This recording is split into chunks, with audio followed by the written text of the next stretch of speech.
Hi, Stevie P here and welcome to Half Japanese Budget Edition. Today I've just got back from work again. I'm a bit tired, but I'm ready to get in that kitchen and get going. And the missus is coming over in a few hours after she finishes work. She's going to be tired and I want to put her up something really nice and special. Dinner for two kind of thing.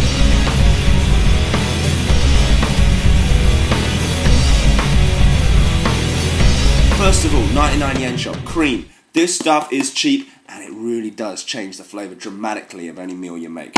Next, I've got a nice bit of salmon here. This is pretty cheap. This was 250 yen and I had a nice bit of salmon here. And I'm going to pan-sear that and I'm going to serve that as the main dish on a bed of rice. Now, rice is cheap. If you've got a rice cooker, just bang it in a rice cooker. If you don't, you have to do it the saucepan method, yeah? For starters, I'm going to do a little salad, yeah? Using half a lettuce that I bought. And what I've got for the salad is this beautiful tuna. And this was 290 yen. Yeah, this is sashimi grade Japanese beautiful tuna. Okay, that means you can eat it raw. Now, why is it so cheap? Yeah, you guys probably seen this in the supermarket. It's much more expensive. Well, for the really beautiful blocks they cut for sashimi, then it is much more expensive. But these are the offcuts from those blocks that people don't want to buy because they look scrappy. Well, we're going to chop them up really fine for the salad, so they're going to be absolutely perfect and they taste fantastic. I'm thinking possibly as well a bit of Leon Perrins in there as well to really heat up that flavour. Again,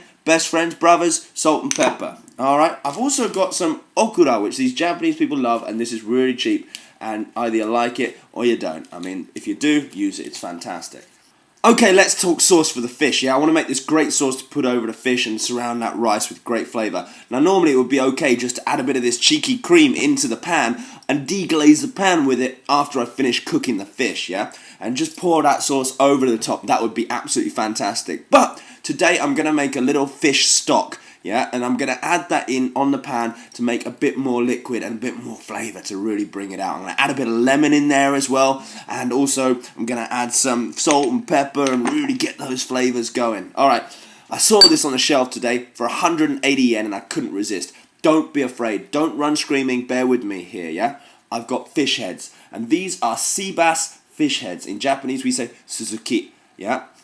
These are full of flavour and we're going to chop them up nice and small and we're going to put them in the boiling water with some salt and pepper and with like an onion, yeah, to help the flavours going. We're going to make that stock. So I figured the missus is coming over in a couple of hours, so I've got a couple of hours to get that stock going. So first things first, let's get that water boiling and let's chop these fish heads up.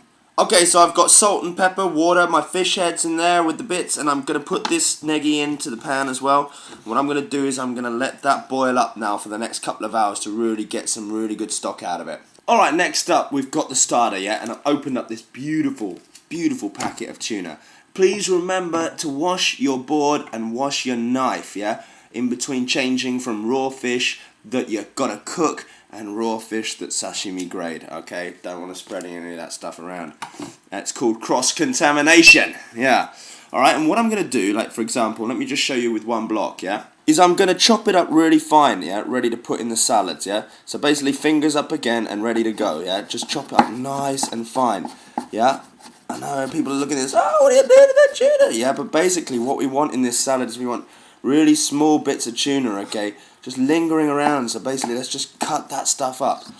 Okay, so now I've cut the tuna and I've left some as well, and I didn't actually have to use that much, yeah?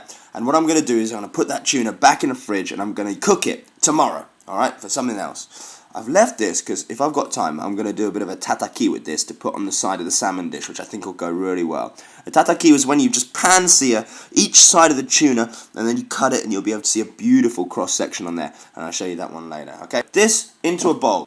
Into this bowl, we want to add some soya sauce, yeah? There's a little marinade. Not too much, not over the top or anything like that. Add a tiny, tiny bit of Worcestershire sauce, just a tiny bit, to give it that rich flavour that we all love. A tiny bit of lemon, just a bit of lemon juice. And on top of that, a bit of pepper, yeah? I'm now going to cover this with cling film and I'm going to put it in the fridge.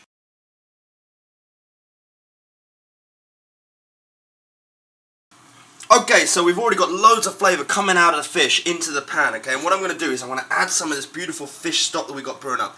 And you can see that it's really going to help with bringing out the flavours, yeah? I've also chosen to add a tiny bit of oregano onto the top of the fish as well. I mean, that's completely optional for you. So what I've done here is I put a lot of the stock into here. Alright, so the fish looks something a bit like this. Now what I'm going to do is transfer the fish itself to the board. And transfer that over here. While that's resting, I'm going to deglaze this pan with a bit of this cheeky cream that we've got.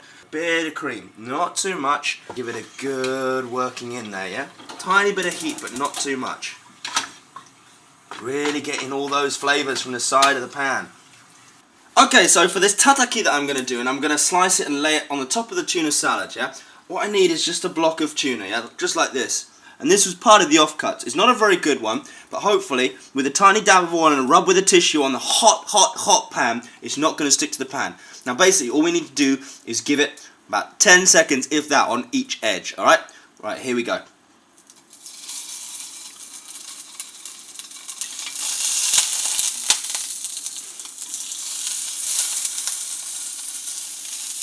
After I've done all the sides, you should get with a nice cross section like this, okay? Okay, hot pan, and these just go in. They literally need about 2 minutes. Bit of a shake, minute, and then they're ready to go. They don't need a lot of time at all, alright?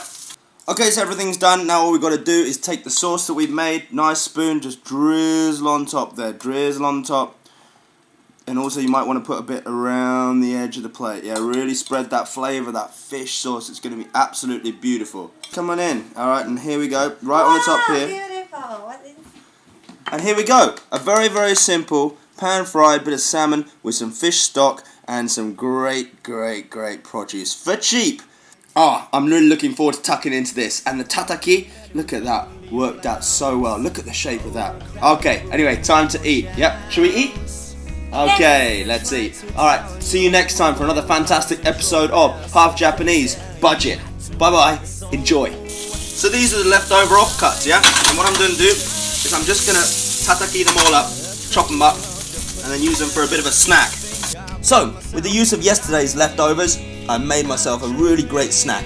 Very easily, very quickly, and with no extra expense. Tuna Tataki.